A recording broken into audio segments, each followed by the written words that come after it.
Hello friends, welcome to my channel. Today we're going to discuss about the rules of strict liability. This video is for the mock test revision. As we have already seen the rules of strict and absolute liability. In case of strict liability, the leading case here is Ryland versus Fletcher. And in case of absolute liability, the leading case here is MC Mehta versus Union of India. Here the rule of strict liability has been laid down. In another case is there MC Mehta versus Union of India.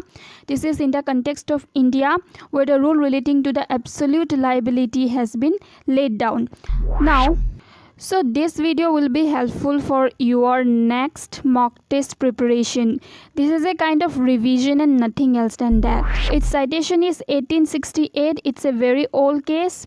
1868. Both are 8, 1 and 6. Right? 1868.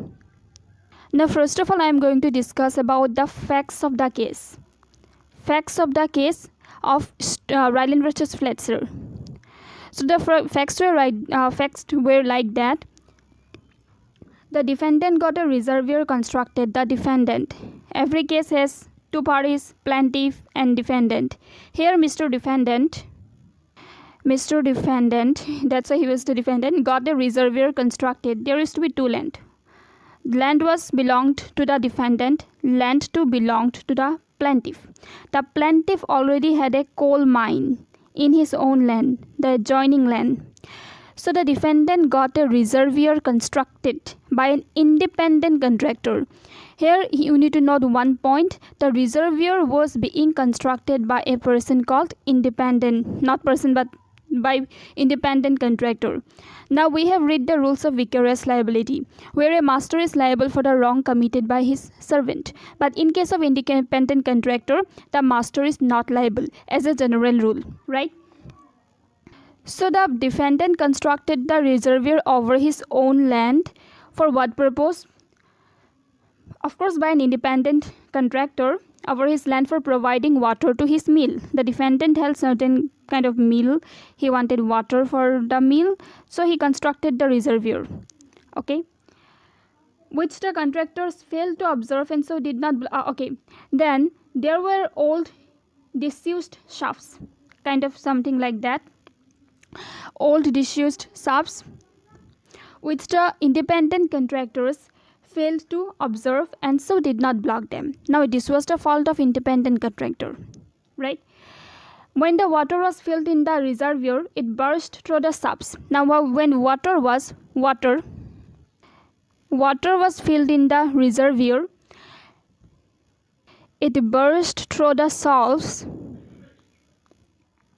and thereby flooded the plaintiff's coal mines, because the water entered the plaintiff's coal mines and it flooded there on the adjoining land, because the land was adjoining there. The defendant did not know of the shafts and had not been negligent, although the independent contractor had been. So the Mr. Defendant, he didn't know about the shaft. There was some old shaft in his land. Probably he didn't know about that because he may brought the land and there he don't know about that, and it was of course constructed by the independent contractor. It was constructed by independent contractor. So independent contractor failed to observe those things, and as a result of which it flooded the coal mines of the defendant, right? This was the facts of the case. So even though the defendant had not been negligent, he was liable. The defendant pleaded that the first thing is that the reservoir was constructed by independent contractor who failed to see the old shafts. And second thing, that the defendant was not negligent while doing so. But Blackburn Justice held that. Blackburn Justice is important. It is MCQ regarding questions. It's very important. We think that the rule is that the person who for his own purposes brings on his land and keeps there anything likely to do mischief. First of all, the defendant constructed a reservoir. He kept that in his own land, of course, but it is something that is likely to escape, and it is something that is likely to cause mischief to the other. Must keep it at his peril. Peril means risks. He must keep those unnatural things in his land at his own risk. And if he does not do so, is prima facie answerable to all the damages. And if he does not do so, then he is prima facie answerable to all the damages, which is natural consequence of its escape. He can excuse himself by showing that. Now the difference between strict liability and absolute liability is that in strict liability some defenses are available, but in absolute liability no defenses are available. Excuse himself by showing that the escape was owing to the plaintiff's default, or perhaps that the escape was the consequence of vis major or the act of God, but as nothing of this sort exists here, it is unnecessary to incur. What excuse will be sufficient? Come to your mind, why the strict liability is so strict? Because there are some exceptions or defenses that is available in strict liability. For example, the defenses like plaintiff's own default, act of God, vis major, consent of the plaintiff, act of a third party, and statutory authority. But those defenses are not available. Defenses of inevitable accident, private defense, mistake, or necessity. These defenses are not available, and these defenses are only available. So few of the defenses are available in case of strict liability. That's why it is called no fault liability. So in the case of Rylance versus Fletcher, there was no negligence, as the plaintiff constructed the reservoir in his own land by an independent contractor, and the independent contractor failed to observe the old shelf, so there was no negligence on the part of the defendant.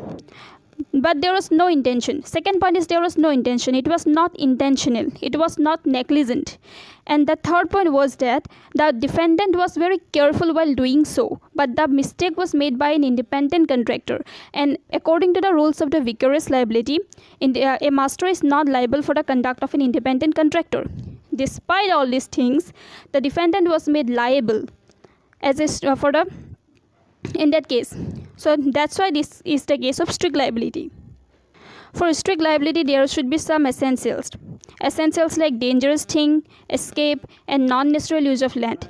If these essentials are present, then it is the case of strict liability. We'll discuss about all the essentials in detail in our next video. To summarize the point, we can say that in the strict liability, some defenses are there. First of all, the plaintiff's own default. The second one is act of God or vis major. The third one is consent of the plaintiff. Fourth one is act of a third party. And fifth one is statutory authority. So at least 5 defenses are there in this strict liability. But in case of Rylance versus Fletcher, there was no defense because the defendant constructed a reservoir that was something likely to escape, and if it escapes, it is likely to do mischief. So the plaintiff should do those unusual activities at his own risk. Thank you. Thanks for watching. Do not forget to subscribe, share, and comment. This is a revisional video for mock test.